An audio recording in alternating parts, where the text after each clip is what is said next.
Arroi! Sejam muito bem-vindos à nossa taberna, nossas tradicionais segundas mitológicas e nosso assunto hoje, Iemanjá. Sejam muito bem-vindos, marujos, à nossa taberna. Bom, para vocês que já sabem como funciona, quem quiser ir adiantando para mais daqui a alguns 2 ou 3 minutinhos para frente, eu vou recebendo meus marujos que vão chegando e aí a gente vai conversar daqui a pouco. Mas por enquanto, arroi! Já preparem o seu grog favorito e venha navegar na taberna do capitão. Salve! Lady, tamo junto, querida! Arroi! Navegando de novo aqui em terras uberabenses, estamos aqui novamente em casa. Dona Sônia, beijo, mãezona! É nóis! Bom, sejam todos muito bem-vindos à Taberna do Capitão. E o nosso tema hoje, Iemanjá, a deusa dos mares, deusa dos navegantes, né? Essa figura mítica tão bonita. Salve! Ha! Bom, e aqueles marujos que vão chegando já sabem, né? Mandem aí, ó, um aviãozinho, um torpedinho. Convoquem mais marujos para a nossa taberna. Vamos fazer a nossa tripulação crescer. E bora navegar. Arroi! Bom, Iemanjá, né? Vamos falar hoje, será o nosso assunto. E como já é de costume, vou fazer um apanhado geral aqui de todos os assuntos que nós viemos tratando. As segundas mitológicas, esse quadro que nós criamos aqui no intuito de discutir, né? Fazer uma discussão até informal sobre mitologias, essas simbologias, a linguagem simbólica, né, contida em toda essa cultura, às vezes até esquecida. A gente tá tratando da mitologia iorubá, né, que do ramo linguístico iorubá, que veio da África, que deu origem às religiões de matriz africana no Brasil, porque a maioria dos negros escravizados no Brasil que construíram esse país vieram dessa região. Salve Turqueira, tamo junto, rataria na área. A gente já mandou tinta na parede, né? Já tô assim, felizão. É bom demais estar em casa. Mas enfim, estamos tratando dessas mitologias e principalmente dessa que sofreu com tanto racismo, tantas distorções, e é uma filosofia. Como eu sempre insisto aqui, orixá não é Pokémon, não são criaturas mágicas, não são criaturas místicas. Ao canoa furada, coelho amarelo, tamo junto, moleque, é nozes. E são alegorias, metáforas que nossos ancestrais usavam para explicar a nossa realidade, explicar a maneira como nós enxergamos o mundo e ensinar maneiras de se viver uma vida que vale a pena ser vivida, e evitar cometer certos erros que colocariam todo o grupo em risco. Então, todas essas alegorias, essas simbologias são carregadas de significado que, no final das contas, tratam de uma coisa muito mais prática do que mística, né? Porque é a relação do homem consigo mesmo, com a comunidade na qual ele está inserido, e com a natureza, né? O homem observava a natureza, o ser humano, né? Aprendia com a natureza, tirava dali essas alegorias, essas metáforas e contava sobre histórias, né? Sob forma de histórias, de parábolas, né? Poemas. E assim, essas tradições orais, né? Passadas de boca em boca ali, de geração para geração, tratavam de assuntos do dia a dia, assuntos cotidianos. Então nós começamos falando de todo o início dessa simbologia, né, dessa linguagem simbólica, dessa capacidade do homem de criar símbolos e dar significado a esses símbolos, que é a base da nossa cultura. Dani, querida, saravá, querida, tamo junto, é nozes. E, ó, marujos que estão chegando, convoquem mais marujos para a nossa taberna. Vamos fazer crescer a nossa tripulação. Mas, como sempre, mandem para aqueles que vão entender, que vão questionar, que vão pensar junto de nós aqui e vão fazer esse diálogo, esse conhecimento ser construído junto, né? Que é assim que a gente faz, de maneira oral aqui, de uma maneira informal, mas construindo esse conhecimento juntos, né? Então, vamos lá. Começamos falando dessa linguagem simbólica, falamos dos sonhos, né, da maneira como nossos ancestrais viam a simbologia contida nos sonhos, da maneira como eles interpretavam isso, né, e daí surgiram vários deuses, várias metáforas, essas alegorias, né, que se transformaram nessas divindades, nesses deuses, enfim. Depois começamos a falar de toda a criação do mundo, segundo essa visão iorubá, essa cosmovisão afrocentrada, ou seja, né, uma visão de mundo que tem os costumes ancestrais africanos como referência. E a gente evita um pouco essa visão de mundo, essa cosmovisão eurocêntrica, que sempre foi, né, empurrada goela abaixo da gente, a gente é obrigado a aceitar essa visão judaico-cristã ocidental, que não condiz muito com a nossa natureza, a nossa realidade, nem o nosso clima, a nossa geografia, enfim, né? Mas isso aí é assunto para muitas e muitas tabernas. Mas e aí? A gente foi falando de todas as divindades desse panteão, falamos de Oxalá, Exu, falamos de Xangô, falamos de Ogum e Iemanjá. Não, Iemanjá é hoje. Falamos de Oxum. E agora falaremos de Iemanjá, falamos de Yansan também, né? E hoje falaremos da deusa do mar, que na verdade ela não era bem a deusa do mar.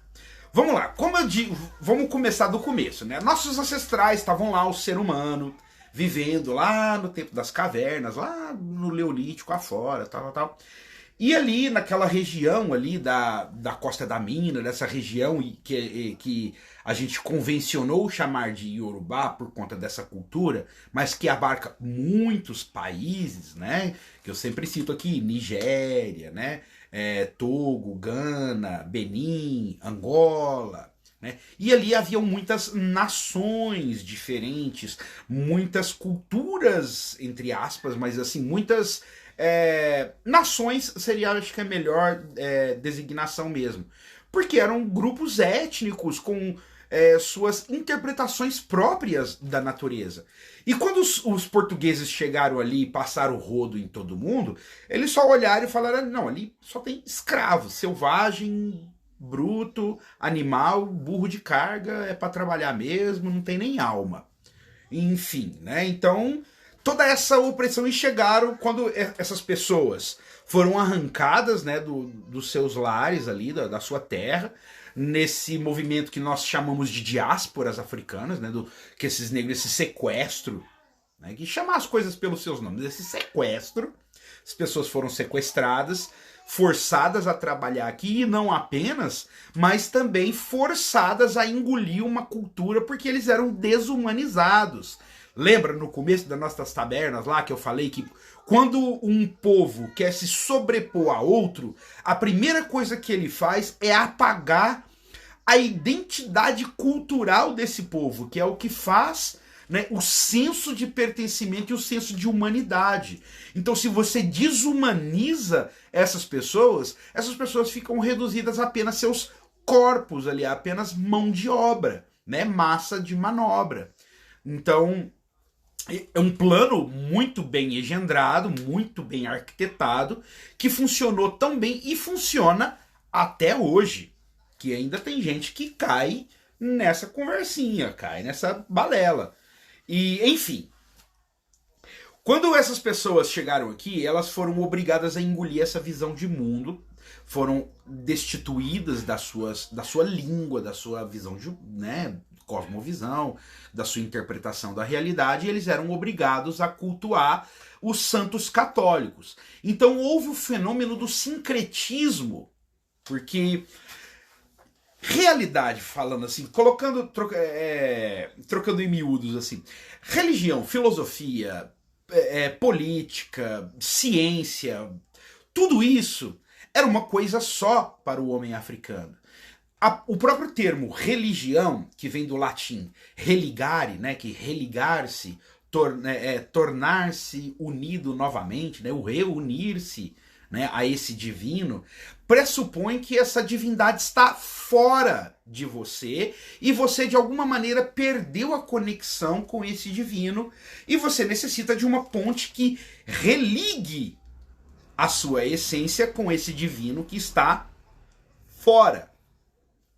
Para o homem africano, para a visão afrocentrada, a visão que toma esse modo de vida, essa cultura africana como referência, né, essa ancestralidade africana como um referencial de pensamento, não é copiar, não é imitar, não é seguir os passos, mas é tomar como referência e tomar também a nossa própria realidade. Tanto que as religiões de matriz africana, a Umbanda, por exemplo, ela absorve muitos elementos das culturas originárias deste continente, que também foi invadido, né? Descobrimento? Que descobrimento nada, né, mano? Foi invasão mesmo, colônia, imperialismo, e é isso aí. Mas vamos lá. Por isso, há muita distorção com o Iemanjá, com esse mito, que é o ponto que a gente vai chegar, porque, na verdade, o deus que seria o deus dos mares, um grande titã, lembra que eu faço essa ponte com as mitologias europeias, a mitologia grega, a mitologia romana, nórdica, germânica, outras, né, mitologias também asiáticas, e eu trago algo que se aproxima para o nosso entendimento, não com o intuito de reduzir esse mito, porque, né, esse mito veio muito antes. Tiagão, meu ídolo, oh, valeu, querido, tamo junto. Porque se a gente for analisar historicamente, essa cultura se perde no tempo, lá pro Neolítico afora, quando o homem ainda estava nas cavernas. Então é muito, muito antigo. Não há como você registrar isso nos moldes europeus, né? Por esse modo, esse academicês, né? É impossível. Porque é uma tradição oral.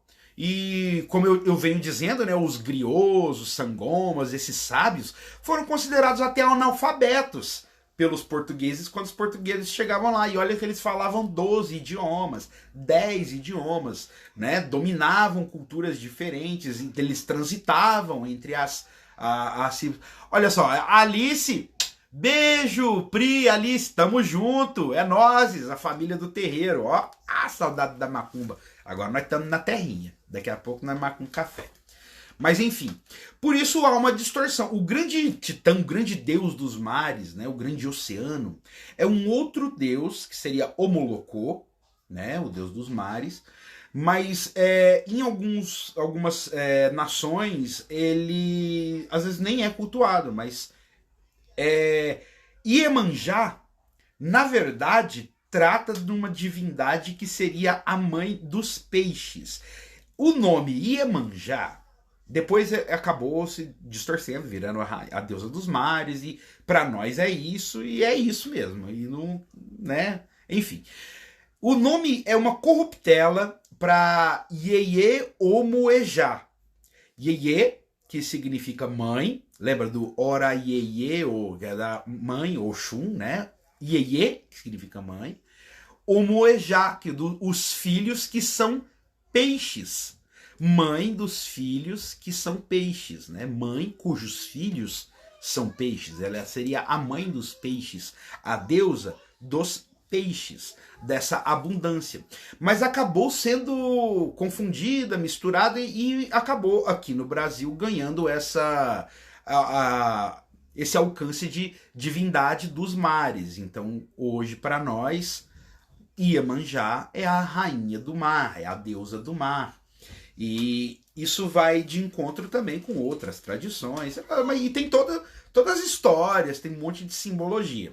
Mas enfim, o arquétipo desta mitologia, lembrando, né, que não é uma criatura, não é Pokémon, saudade também. Pô, saudade é mato, né? Mas estamos em casa. Não são orixás, não são pokémons, são alegorias, né, metáforas que explicam características do ser humano, de comportamento, de pensamento, associadas a elementos da natureza, fenômenos da natureza, né? Animais, plantas, rios, né? Montanha, mar, coisa, enfim, etc. A natureza em si, usada como metáfora para explicar aspectos da vida. Então, a simbologia associada a Iemanjá é essa mãe que nutre, a mãe que amamenta, né? A mãe que dá o colo ali, que traz esse alimento, que traz esse carinho, que se dedica, né? Da abnegação, da dedicação. Então, Iemanjá representa não apenas esses aspectos do mar, né? Mas também a abundância. Porque como ela era essa entidade ligada aos peixes, né? E peixes, os cardumes, né? Que geralmente vinha, né, muitos ali, e proviam esse alimento, um alimento abundante, né? Um alimento que com muita proteína, muito rico, né? Então era um alimento que garantia a vida. Lembra que todas essas divindades estão extremamente associadas à relação do homem com a natureza e a sobrevivência. Lembra que a gente vem falando aqui no decorrer das tabernas que toda esta simbologia tem muito a ver com o modo de vida daquelas pessoas ali, daqueles ancestrais. E essas divindades ganharam esses nomes, esses poderes, né, como uma metáfora que explica essa realidade, né? Arroi, Cris! Beijo, meu cunhado! Tamo junto, meu querido! Lembrando aos marujos que estão chegando aí, ó, mandem um aviãozinho, convoquem mais marujos para a nossa tripulação e bora navegar. Então, Iemanjá, ela corresponde a todo esse arquétipo das deusas mãe, mas não a mãe no sentido de Oxum, que é essa mãe que pare, né, a mãe que gera, mas a mãe que alimenta, que amamenta, um outro tipo, né, um outro aspecto da mãe, porque não era uma coisa só, não era explicado com uma palavra só, né, com uma verdade única, né?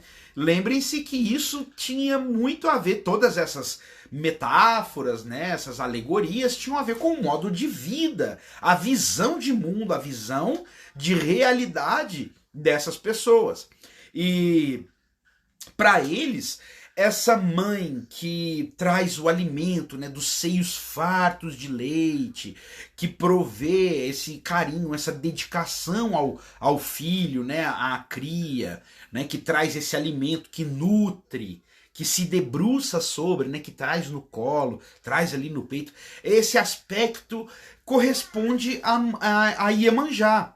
Mas lembrando, né, que como toda boa dualidade, né, que essas divindades trazem também, lembra que associado a esses comportamentos humanos, então eles não são santos, não são 100% bom, 100% mal, nem existe, né, nada que represente esse conceito tão dicotômico, né, tão maniqueísta, né, o bem contra o mal contra... Não, são aspectos nossos, então carregamos também, usando como alegoria, a luz e a sombra.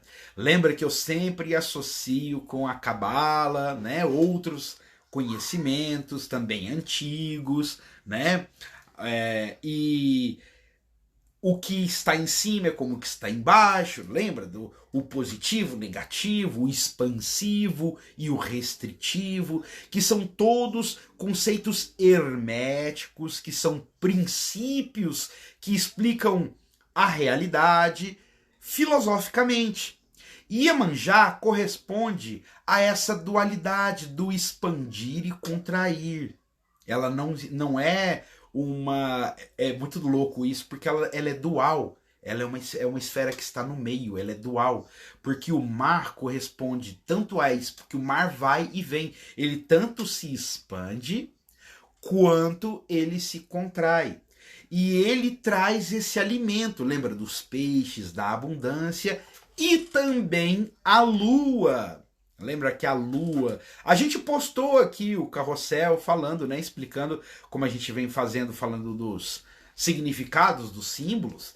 Então nós trouxemos hoje a lua, que é um dos distintivos de Iemanjá, que explica essa ciclicidade, né, da natureza, do tempo. A natureza do tempo seria cíclica e não linear, como é a visão cartesiana, né, europeia, que é aquela coisa, uma linha reta, né, uma flecha que vai. E para a visão afro, né, centrada, o tempo seria cíclico. E Iemanjá está extremamente ligada a essa natureza cíclica do tempo.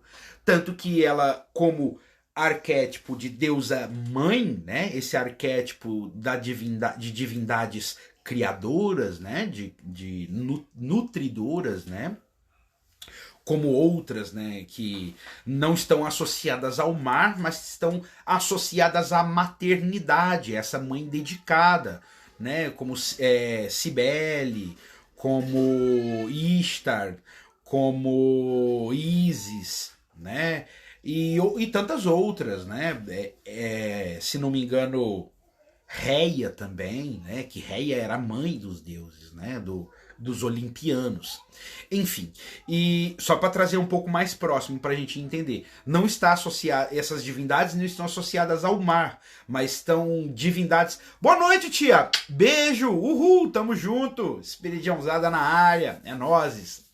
Mas essas divindades estão associadas à maternidade. A maternidade tanto como criação, tanto quanto nutrição, né? Essa mãe que nutre. E na luz, né, desse comportamento, essa parte expansiva, né, a parte que seria esse positivo alquímico, essa parte expansiva, seria essa capacidade de dedicar-se, né, de nutrir, de prover. E a sombra seria essa parte do apego, do ciúme, da possessividade, né? Que são aspectos que estão associados ao que seria essa sombra, né, da divindade. Lembrando mais uma vez, gente, eu vou bater nessa tecla sempre, eu vou repetir, não entendam mal, mas é que, como sempre tem marujos novos na área, a gente tem que repetir. Orixás não são pokémons, não são criaturas mágicas, não são o gênio da lâmpada, nem existem dessa forma simplista como as pessoas imaginam. São conceitos filosóficos complexos, alegorias, metáforas que nossos ancestrais usavam para explicar a nossa vida, a nossa realidade, usando esses elementos da natureza, os animais, as plantas, né, os fenômenos, como metáfora para características do nosso comportamento, né, da nossa maneira de ver o mundo, de perceber o mundo. Então, não tomem esses orixás como criaturas mágicas, porque não são. São conceitos filosóficos. Então, gente, eu venho aqui tentando, né, eu bato nessa tecla, fico repetindo, às vezes o tio é até chato, mas tem que repetir, porque anos e anos nessa panelinha de racismo, de preconceito, de marginalização, e nós perdemos o contato com uma filosofia, uma cosmovisão muito bonita, muito próxima da natureza e de nós mesmos, e acabamos sendo obrigados a engolir ali, né, goela abaixo, um conceito de divindade externo, vingativo, que não nos pertence, não pertence ao nosso clima, à nossa geografia, não tem nada a ver conosco, e nós somos obrigados a engolir isso e tomar isso como verdade absoluta, sendo que nem existe uma verdade absoluta. Nós somos uma espécie com amnésia. A gente não sabe de onde veio, nem por que nós somos assim. Nenhum outro animal enxerga a realidade como nós. Nenhum outro animal, nem nada é capaz de questionar a própria existência, é consciente sobre a própria existência e se questiona como nós. Essa capacidade é humana. Então, filosofar sobre a vida, pensar a respeito da própria existência, isso é o que os nossos ancestrais tentavam fazer usando essas metáforas, essas alegorias que chegaram até nós com esse nome, orixás, né? Com essa, mas gente, não tomem isso com misticismo. É muito mais prático do que místico. É filosofia, e a filosofia na prática, não como aquela linguagem complexa, acadêmica, daquela masturbação mental da galera lá em cima que fica preso na Torre de Marfim e esquece que existe um mundo mortal aqui fora, né? Eu estive lá na academia e eu falo com propriedade. A galera lá é totalmente descolada da realidade. Não todos, obviamente, existem muitas pessoas que estão fazendo o papel, né, de pesquisadores e fazendo essa ponte entre o mundo real e a Torre de Marfim, mas tem muita gente que ainda está preso naquele mundinho, é uma meia dúzia de babaca pomposo que se acha mais do que todo mundo e tenta trazer uma complexidade para algo que é muito simples, muito mais simples, que é o quê? Viver uma vida que vale a pena ser vivida. A própria diferença, né, entre as ciências humanas, ciências exatas, é uma divisão idiota. Porque se a gente for pensar, qual é a pergunta assim, base, né, de tudo? Que porra é essa? O que a gente está fazendo aqui? Se a gente for, a mãe das ciências exatas seria a física. E a pergunta-chave da física, que porra é essa? Ó, observação e leitura do mundo, natureza, do que nos cerca. Exatamente. Exatamente. Ciência e filosofia, observar a natureza e aprender com ela. É isso. Empiricamente, praticamente, né, por observação, por dedução, é a maneira como nós pensamos. E Iemanjá está diretamente ligada a essa capacidade da criação, né, essa capacidade criativa e dessa capacidade do nutrir, né, nesse sentido de se dedicar.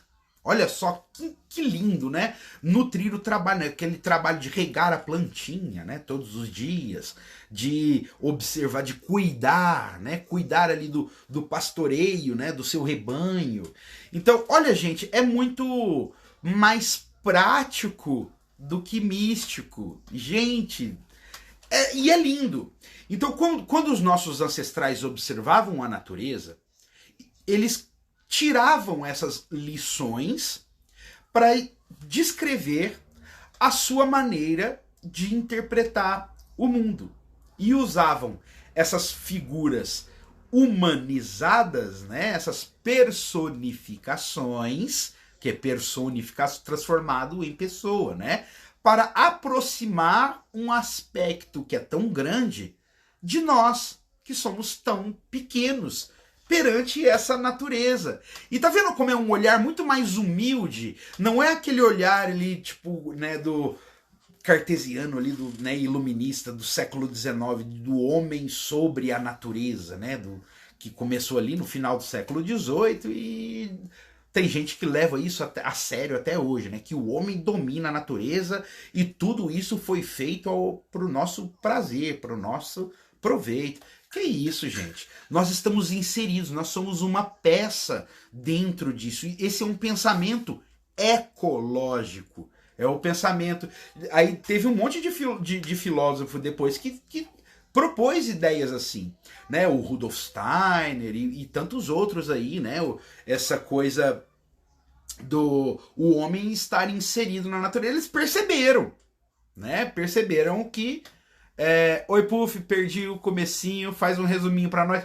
Estamos falando de Iemanjá, querida. Então estamos fazendo esse apanhado geral, né, de tudo que a gente vem fazendo. Arroi!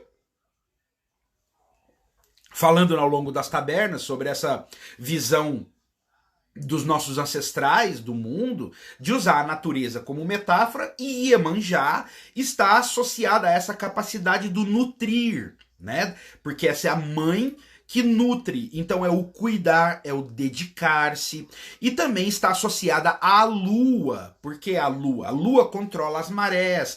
O homem observava a natureza e percebia ali que a lua, mudando de forma, ela interferia no comportamento dos animais, ela interferia no comportamento das marés, né, dos cardumes, dos peixes, e isso estava diretamente ligado à sobrevivência, né, comida, né, perigos, e o modo de vida deles, né, trazia essa metáfora, né, dessa mãe que nutre, como uma simbologia para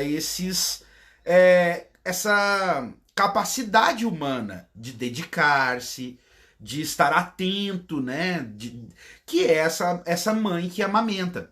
Tanto que a imagem de Iemanjá seria a personificação, como eu estava falando, né, para eles traziam para essa imagem do ser humano, né, aproximado, com a metáfora de uma mulher com os seios muito grandes, muito cheios, né, que é essa mãe que amamenta, que ela, né, e o nome Iemanjá é uma corruptela para Iê Omoejá, que é mãe cujos filhos são peixes, né, ou a mãe dos peixes. E, enfim, ela era uma divindade que estava ligada à pesca, mas depois ela acabou ganhando esse status de deusa do mar. E tem muitos itãs associados, assim, dela com outros orixás, com Ogum, com Oxalá, com Xangô, e os itãs, né, que são esses poemas épicos, essas metáforas, esses contos que eram transmitidos de maneira oral, né, Vamos lá, deixa eu ler aqui. Imagina o que significa o mar para um pescador que nutre toda a sua família, que é, né, o que tira do mar. Não é difícil imaginar como chamavam de mãe. Exatamente! Por isso que essa divindade está ligada à nutrição, né? Essa mãe que alimenta o seu bebê, que se dedica para dar a vida a essa criança, que é esse projeto, né, de continuidade da vida. Então, essa mãe, e lembrando que também, como são dualidades, há também a capacidade ali, é estranho falar capacidade, mas é as nossas tendências, achei uma palavra melhor, ao ciúme, ao apego, né, à possessividade, à estagnação, né, de alguma forma, de não querer, a resistência à mudança, embora, olha que legal, porque como a lua, né, que é mutável, as marés são mutáveis, então essa capacidade invertida seria a dificuldade em aceitar as mudanças, o apego, né, o ciúme, essa possessividade do é meu e tal.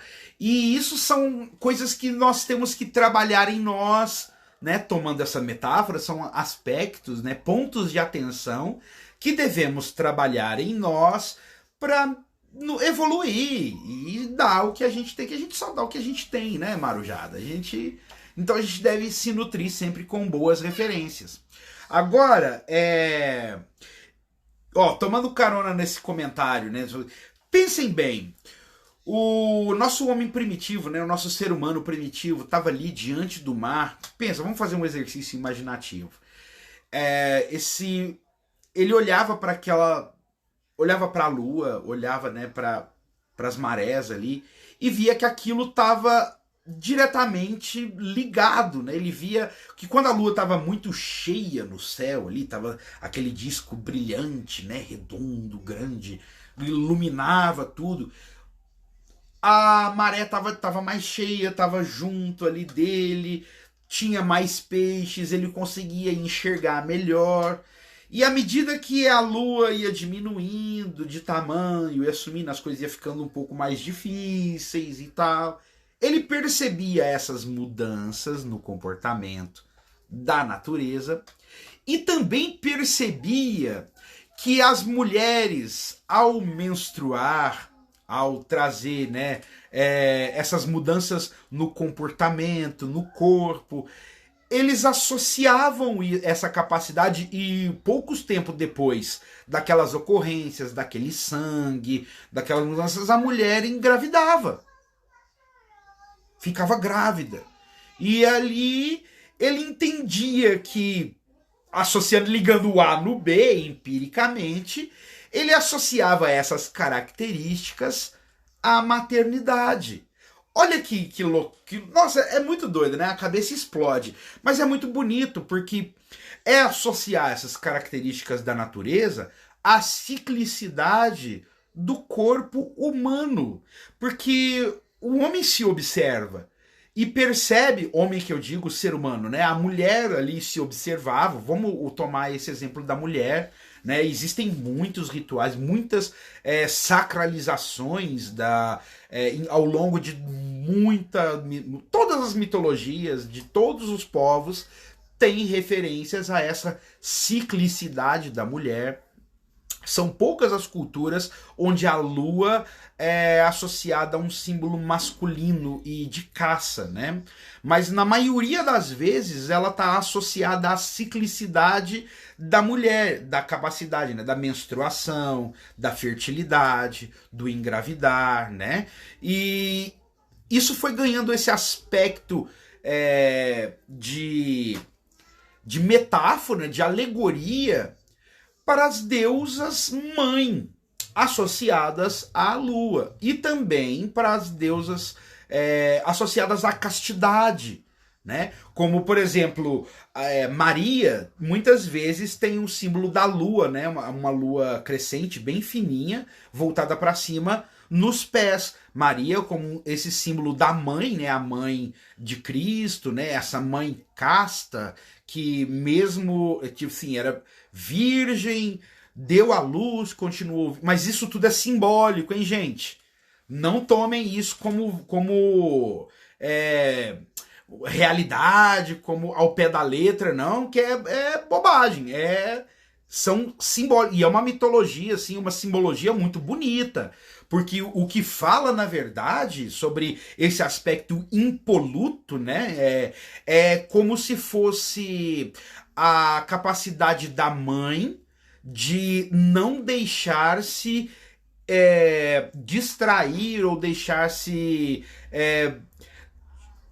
Ai, gente, me fugiu a palavra, assim, dissuadida de suas responsabilidades de mãe, né, da nutrição daquela criança, né, como se ela não prestasse atenção em mais nada, como se ela estivesse blindada a todos os outros aspectos que não a dedicação ao filho, a essa continuidade da vida. Não falamos ali das coisas carnais do ser humano ali como físico para fins de sobrevivência e reprodução. Não, falamos de aspectos simbólicos, né, metafóricos, que são filosofias que explicam a realidade. Fica até repetitivo falar, né? Mas vamos que vamos. Arroi! Gente, se tiver ficando maçante ou chato, vocês podem lançar a braba aí. Se quiserem perguntar alguma coisa também, tamo junto, viu? E... como reconhecer os filhos de Iemanjá, né? Iemanjá, que gente, isso tudo que eu acabei de falar são características que estão associadas a Iemanjá, essa dedicação, né? Que é muito dedicado, muito com uma abnegação muito grande. Quando você se envolve de verdade, né? Dá tudo de si, mergulha de cabeça nas coisas. E em contrapartida também tem um probleminha com ciúme, com apego, né? Com essa possessividade. Então são pontos de atenção que se necessita trabalhar nas pessoas que estão associadas a esse Ori, né? Com Iemanjá, né, na sua completude. E como deusa mãe, né, gente, né, a gente fala desses aspectos, mais uma vez, são alegorias, né, não tomem ao pé da letra, senão o tio capitão aqui vai ficar grilado. Mas vamos lá. essas metáforas, né, essas alegorias das divindades, né, como deusas mãe, estão ligadas a esse aspecto da criação, da dedicação, e não apenas do parir, né, do amamentar, mas da capacidade de gerir, né, de tomar conta, de trabalhar sobre, né, igual ali regar a plantinha todo dia para que ela cresça ali com paciência, né, cuidar do rebanho ali, tudo, né, aquele pastor. Opa, desculpa. Aquele pastoreio, né? Que você cuida, que você não deixa que predadores cheguem, que você toma conta, né? E todos esses aspectos do cuidar, do dedicar-se, do nutrir, né? Do ensinar, do acolher, são aspectos ligados a esse Ori Iemanjá, a essa metáfora, né? Iemanjá ao mar, né? Ao expandir e contrair, a mutabilidade da vida, a ciclicidade do tempo, né? Da mulher, né? A capacidade ali de menstruar, de estar fértil, gerar a criança, que é a continuidade da vida. Lembra? Nossos ancestrais olhavam para isso de uma maneira muito íntima, muito sagrada, porque para eles era questão de vida ou morte. Se você entendia da geografia, da natureza, desses pequenos truques, né, você viveria uma vida que valeria a pena ser vivida, uma vida com dignidade, aprenderia, trazeria coisas para o seu grupo, né? Crescimento, evolução para o seu grupo, mas do contrário, você poderia cometer algum erro que colocaria esse mesmo grupo todo em risco, morrer e matar geral, por fim em tudo. E isso era uma coisa muito presente, porque se você plantasse na hora errada, ou colhesse na hora errada, ou caçasse, né, na hora errada, pescasse na hora errada, isso poderia significar fome, poderia significar escassez e, em consequência, a morte. Então, nossos ancestrais, eles olhavam para a natureza não com esse olhar de estamos sobre e dominamos a natureza. Não, não, não. Olhavam para a natureza com esse olhar de estou contido em, faço parte de. Logo, se eu não for esperto, a natureza me atropela, passa por cima, sem dó nem piedade, porque a vida é assim. E ponto. Você via o companheiro seu morrendo o tempo todo. Era doença, era predador, era outros grupos. Então, gente, a existência, viver, era algo extremamente complexo e difícil. Ó, nossa diretora dando toque aqui. Estamos caminhando para os minutos finais. Então, beijo a todos os marujos que participaram, que comentaram. Espero que tenha ficado claro. Iemanjá, como essa divindade associada à maternidade, ao cuidar, né, ao nutrir, né, que está associada ao mar, que no Brasil aqui ganhou esse aspecto porque foi sincretizada com outros santos da Igreja Católica, a Nossa Senhora dos Navegantes, porque os negros escravizados, né, que foram sequestrados lá da África, eram forçados, né, a adotar uma cultura que não era sua, e eles resistiram, não foram figuras passivas. Então arrumaram um jeito de manter essa cultura viva, e chegou até nós. Pode ser que tenha algumas distorções, algumas coisas que são um pouco diferentes, porque, como eu disse, nações diferentes, visões diferentes que foram obrigadas a conviver e resgataram isso de uma maneira resistente até. Então, às vezes soa um pouco diferente do que é ainda, né, vivenciado lá na África, em Angola, em Nigéria, né? Togo, Benin, Gana, em toda aquela região que partilha dessa cultura, desse ramo linguístico que deu origem a essas religiões aqui no Brasil. Então, Iemanjá nós adotamos como a deusa do mar, é muito querida no Brasil, é minha mãe de cabeça, meu ori, né? O doce aba, adoro, amo, mar de paixão. Então, falamos aqui dessas metáforas, espero que tenha ficado muito claro. Beijo no coração de vocês. Não se esqueçam de curtir, compartilhar, comentar. Momento Capitão Blogueirinha, é nóis. Curtam, gente, comentem, isso faz diferença mesmo. Compartilhem, enviem para mais pessoas, porque para vocês não faz diferença, é poucos segundos, mas para quem produz o conteúdo isso é muito importante, porque faz esse conhecimento chegar em mais pessoas. E esse é o intuito das nossas tabernas, para desmistificar essa filosofia que é muito bonita e foi submetida a muito racismo, e distorcida e relegada à marginalidade. Não se esqueçam que também temos a nossa taberna do Telegram, o link tá lá na bio, né, no Linktree, na bio do Instagram, é só clicar lá, vai direto. Temos também o canal no YouTube, então os vídeos da taberna serão postados também, né, disponibilizados ali para quem não pôde assistir ao vivo, e também quem gosta de assistir depois vai ter lá no YouTube, onde pode acelerar, pode pausar, etc. Então, gente, beijo no coração de vocês, é nóis, estamos junto. Gratidão, sou eu que agradeço, né? Salve, salve, Dani, tamo junto, meu querido DMP Tatu. Gente, ó, esse moleque é foda, lá do Herigueri, Araguari, família também. Tamo junto. Gente, é nóis. Arroi, navegar é preciso.